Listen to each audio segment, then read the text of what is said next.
ba nga dem te duma la laaj ci l'affaire Madiambal Diagne coow li fi am ñaay joxat Diop digganteem ak Maître Ciré Clédor ak Ousmane Sonko accusation yi mu proféré contre eux. waaw Madiambal day je vais dire que suma grand la et comme je le dis j'assume mon amitié ak lui bokk na si ñi nga xam ne man suma grand la ñu may waxtaanal ci lu bëri. voilà te maa ngi koy ñaanal jàmm. di ko ñaanal njabootam. voilà maintenant soxlawul woon dem gànnaar pour xam ni Madiambal était une cible de ce pouvoir ndaxte on ne lui pardonnera jamais beaucoup de choses notamment le livre sur Adji Sarr Ousmane Sonko on ne lui pardonnera jamais son rôle dans ça maintenant que lui Madiambal soit dans une situation de justice man encore une fois lu ma leen di wax lenn kese la mooy lu tax entreprise bii ko fay kenn toppeewu ko blanchiment kay boo koy dégg ñaar a tax kii joxe ak kii ñu jox li tax kii ñu jox la ñu topp kii joxe kenn waxu ko dara c'est une question à se poser ñaareel bi cette entreprise a travaillé avec 49 prestataires et sous-traitants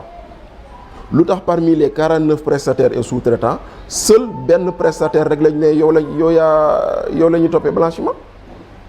ça également c'est une autre question qu'il doit falloir se poser maintenant moom expliqué na lu xew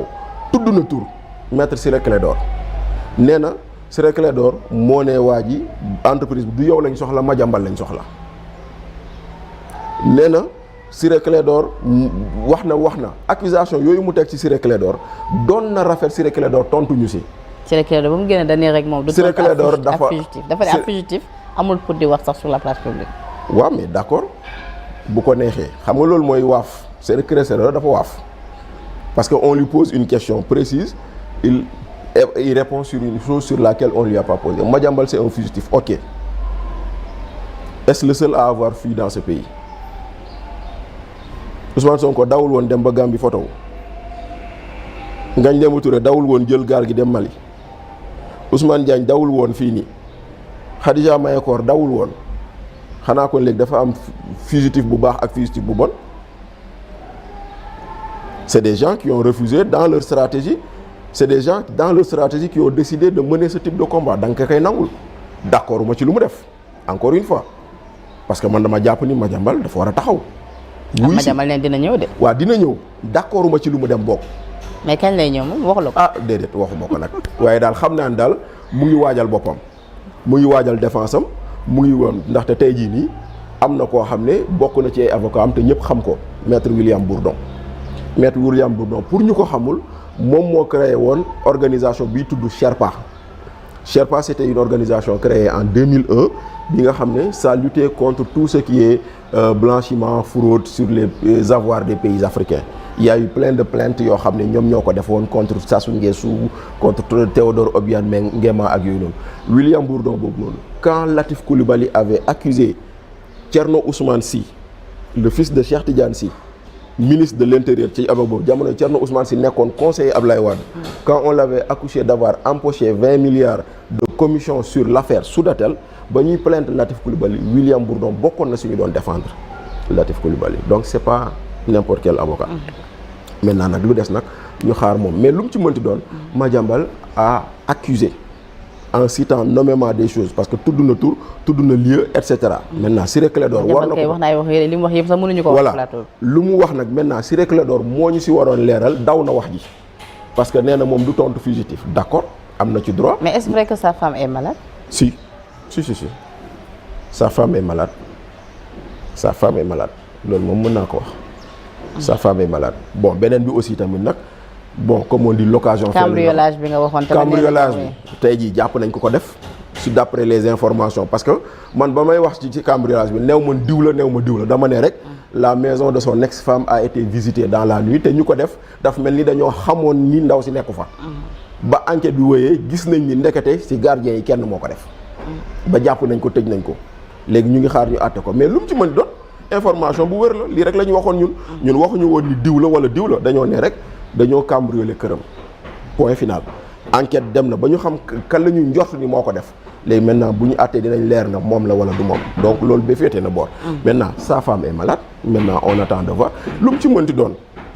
tey jii le procureur semble s'acharner sur lui parce que il demande que tous ses comptes soient fermés. Le procureur demande la saisie de tous ses biens mais bu fekkente ne tu veux saisir ses biens te ngay jënd ay ngay saisir ay biens yoo xam ne ils ont été acquis il y a 20 ans est-ce que loolu ellipse du juddu woon na est-ce que loolu ellipse juddu woon na je ne pense pas que loolu mais maintenant nag après comme avocats yi ñoom ñoo yor seen ay procédures ñoom ñoo yor seen kii dinañ ko xool mais lu mu ci mënti doon man je suis convaincu que Madiambal va revenir kañ la nag xaw ma moom moo yor son agenda. waxtaan ngeen ci nu mu gisee jàpp gi ñu jàpp soxnaam ak ay doomam. bon oui waxtaan nañ nee naa la suma grand la waxtaan nañ. nu mu ko jàppee. bon il dit que c'est une prise d'otage noonu la ko jàppee dafa jàpp ni on essaie de mettre la pression sur lui mais moom xam na sa famille était préparée et tout xam nañ. voilà maintenant le reste c'est moom mu ñëw nee na ma sama rak maa ngi ñëw waaw grand kañ mu ne ma non sama rak tu verras donc bon voilà. On s'est limité à ça je vais pas non plus creuser mu mel ni kii mais bon voilà. lu bëri na loo xam ne lii bu ko defee bon man après kii mais dans tous les cas ces enfants vivent bien parce que en prison ils vivent bien. Machallah. Et puis sa femme aussi elle est malade mais j'espère qu'elle sera bien traitée.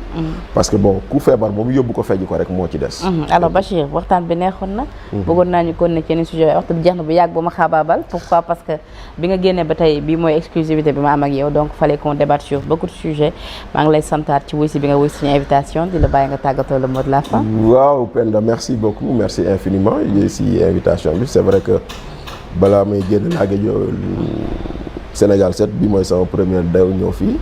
en espérant que lu ñu fi waxtaanee amal na njëriñ askan wi te di leen jox dig daje beneen yoon incha allah donc di la remercier at Bachir Fofana ci wuy si bi di remercier la régie tuuti moo nekkoon ci machine bi la rédaction de Sénégal 7 yéen ñi safoo saa su ne suñu ay programme c'était votre émission du jour minute de vérité avec comme invité Bachir Fofana chroniqueur di leen jaajëfal di leen jox di dégg ci leen plateau jërë ngeen jëf